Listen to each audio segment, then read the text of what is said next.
doing some random experimentation here in the room. First thought was, logically, let's compare the air conditioner. Okay, it has an opening of so much, you know. It's constant. Has an airflow, a frequency, otherwise I wouldn't be hearing sound from it. It would be just the same if, you know, if I... No, it's a bit difficult to do it with your fingers, because when you do it with your fingers, your fingers are slightly wobbling, and therefore you're going to have to use earplugs to because they'll expand in the ear canal and then they'll stay put unless you move your jaw around. Let's get the earplugs. Okay, get that. Put the earplugs in.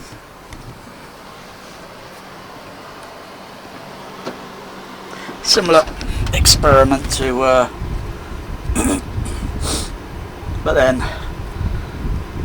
still that's only doing a small area. It's directional. It's not like, you know, not like the real thing. In any case, okay. I'm gonna get in its path. Yeah, I hear that sound it makes.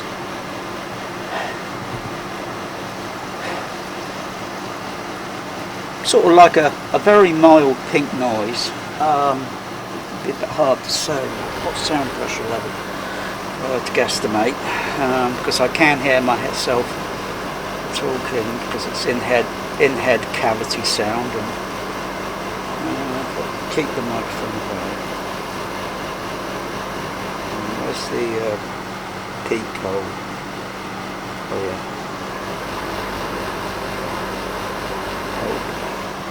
Something like 85 dB when the microphone's facing away from it, because obviously if it was facing inward too, it's going to be a lot more. It's just the same when you move your head. It's the same thing with real wind.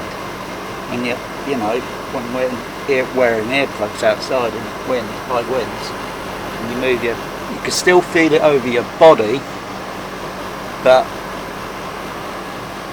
most parts of your ear are not going to hear it. So I hear the airflows there. I can still hear because it's going up at this angle, and in any case, okay, 85 at that angle.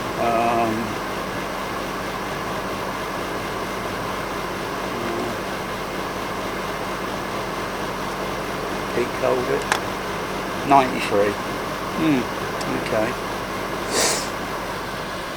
And that's at that distance, and of course the further away I'm from it, but the real thing is not quite like that. Winds are wind and pressures are totally different kettle of fish from something like that, playing artificial sound that's only going to push air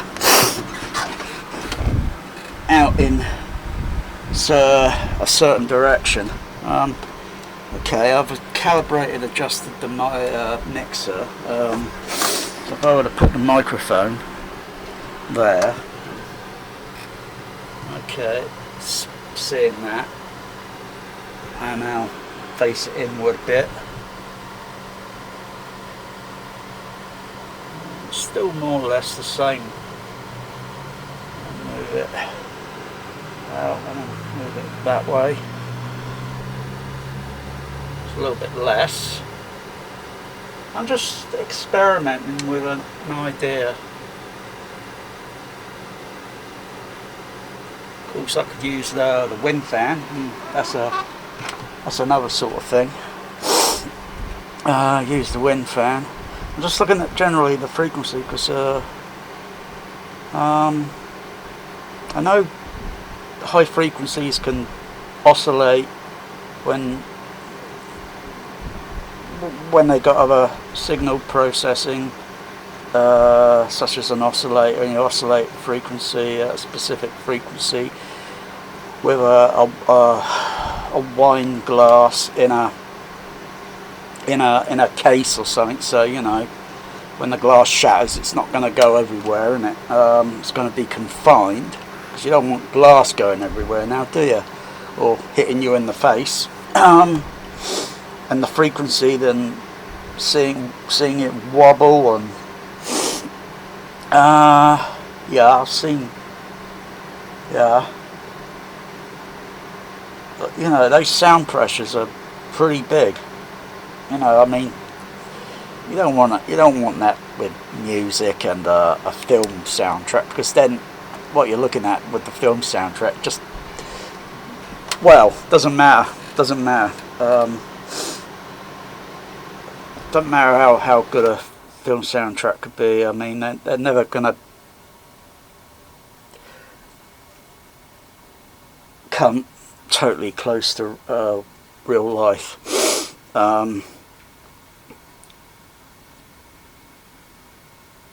Just a wow, and wow, that was pretty entertaining.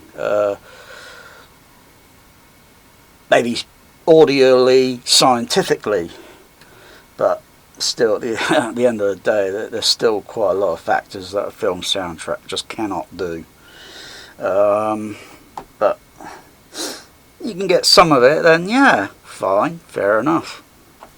And looking at all the candle blowout and frequency and the air building up inside a cabinet and then the air flowing out, I mean, I couldn't quite articulate that, what a sine wave could do, and then verbally, sort of lyrically, with my larynx,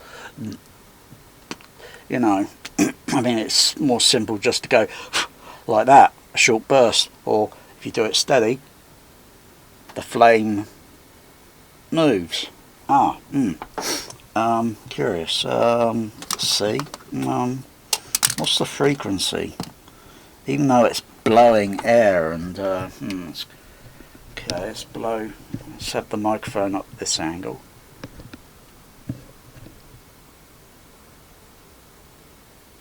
Okay, I'm doing it very gently.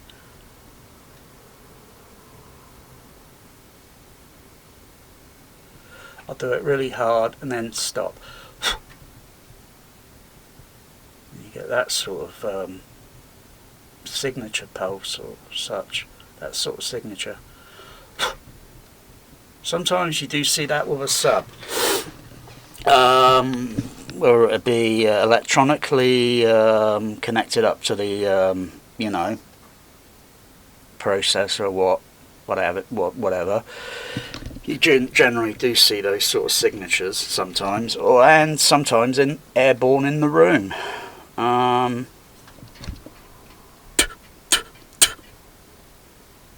That's a different sort of. You see the signature, the way it creates the signature. I mean, I can feel that. Now, what am I going to do? Something stupid like a pipe and then put it near my ear? No, I don't think so. Okay, I don't think I'll go there. Okay, because I know this is going to be more similar, but it's not like an ear, because it doesn't have a membrane like the ear does, and it's sort of near, sort of close, but it's still, you know, it hasn't got a mind attached to it that can say, oh, even with one ear, I can still tell, I can still determine sound, whether it's up, down, below, whatever, or doing that. I think it's over to my left side, because I know my right side has got an earplug in, so I can't really, yeah, so it's got to be a delay in the sound, and you know, a reflection and so forth. Do it gentle. Okay, a little bit closer, because it's dynamics I'm doing.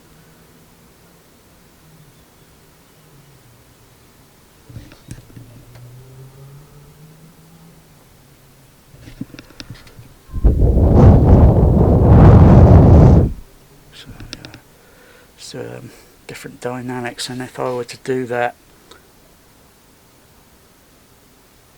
I still feel it. Now you're trying to get a sub-bass speaker, yeah, to do those dynamics and sound realistic at the end of the day, without sounding, what the bloody hell was that noise I'm listening to? You know, I'm sure there's someone, yeah, they're working in think tanks and they're doing more or less something similar, dynamics and such, but I think reality is you need literally subs with ports literally floor to ceiling, wall to wall, so the width and the, you know, so the airflow, you know, and then I suppose after that you then look at, well, it's always the same airflow, it's always the same air, you know,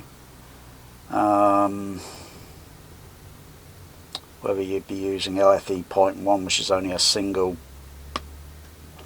if you used the other channels combined, and then crossover filtered,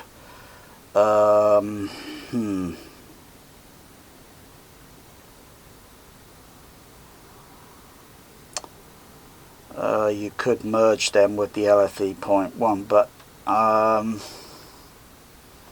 you know, so that everything can have independence on its output.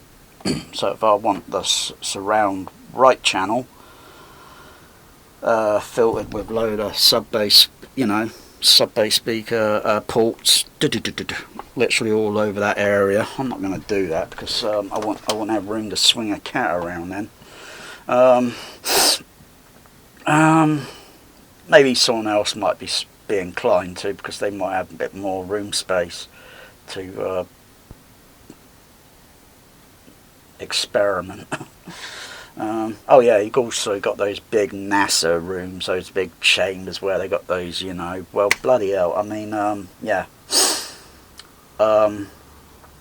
Okay, we've seen pictures of that. We haven't seen much in the hand of them playing sine wave frequencies and whatever, and blowing candles out, and I suppose, you know, they'll probably say, no, that's not really what we're into. We're into more serious stuff, and yeah, right. What like blowing people to kingdom come? Anyway, because it's government. It's owned by the government. Anyway, and we all know about other things like ultrasonics and such, and sound weapons. Bloody hell! If you think, you know, a sound could be a good thing, and then it's turned into a demonstrable weapon. Yeah, dear, dear, I could see the eyes rolling on Mozart. Anyway, so yeah, you got the idea? Yeah, I'm getting the idea. Oh yeah, sure, you could Google all this, come up with a load of keywords and see what comes up on the internet, or what comes up on YouTube, because, well, whatever comes up on YouTube will still come up on you know. Yeah. So I know that is generating, and it can, you know, it's more intense close up, and as you get further away it dissipates, and it tends to maybe a little bit expand, because if I put, you know, turn it on, I don't notice it much near to the you know, when I put my hand near, you know, I've got to put my hand a bit more over the square opening. And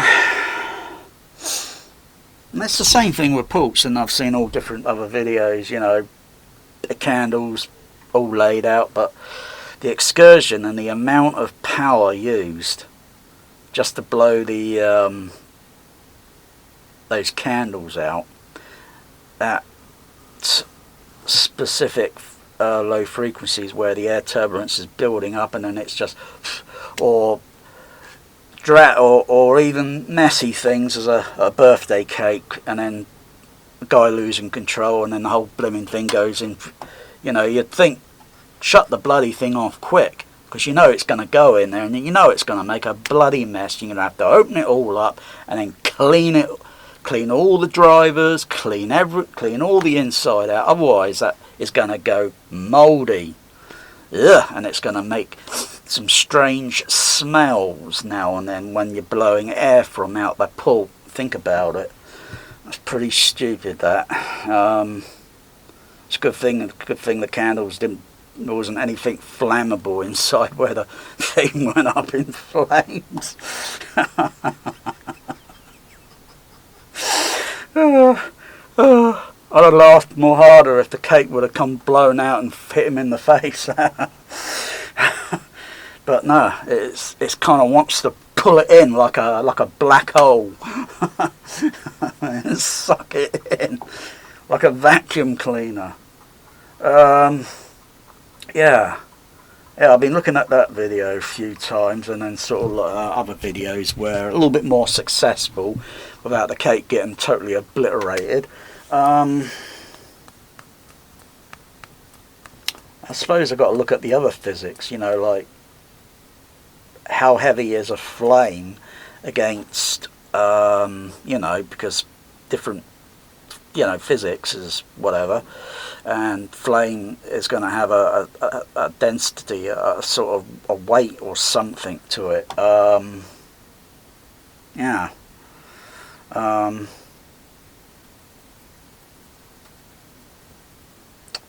Yeah, but blowing out candles and then over a, you know, and pushing.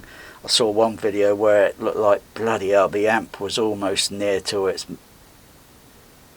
maybe 10 dB, 15 dB below its max before maybe clipping, depending on how many hundreds or watts and the ampage of, you know, it can maintain that, and those little Dayton sub speakers that I was looking at. I wonder if that was a flat pack. I don't know. Little 212 Daytons placed side by side. I don't know if they were 12 or 15s with a slot pull that's at the bottom, and generally the person now and then he feels the air turbulent blowing out, just like that. I could do that, but if you're doing that, crikey, I don't think a sub-bass speaker could do that. I don't think a sub-bass speaker could move that amount of exertion. Yeah, you're gonna have to rebuild it. I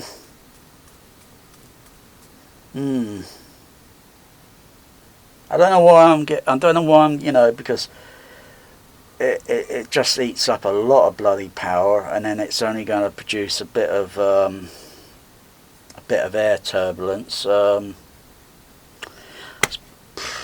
Can't use something like that linked up to your AVR, whatever audio equipment, and then have it turning on and off, you know, on and off. No, you're there to, what's it, clunk every now and then.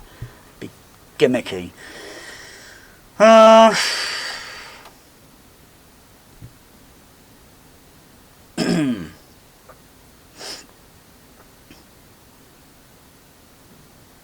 I think there should be more than one LFE point one, don't you? I think there should be. I think there should be, you know, specifically, but now there should be at least several, like LFE point. How long's a piece of string?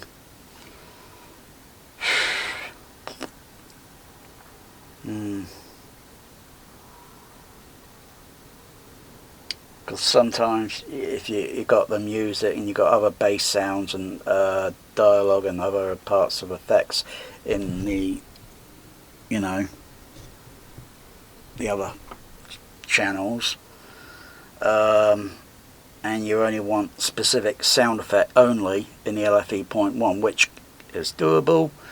You keep the music mix out of it, and then you just put the sound effect in it, and just so it can just go a little bit more, do a little bit more, rather than, you know, because everything else is still going to be doing like music and music part bass and other parts of the sound effect, and the airflow, and yeah.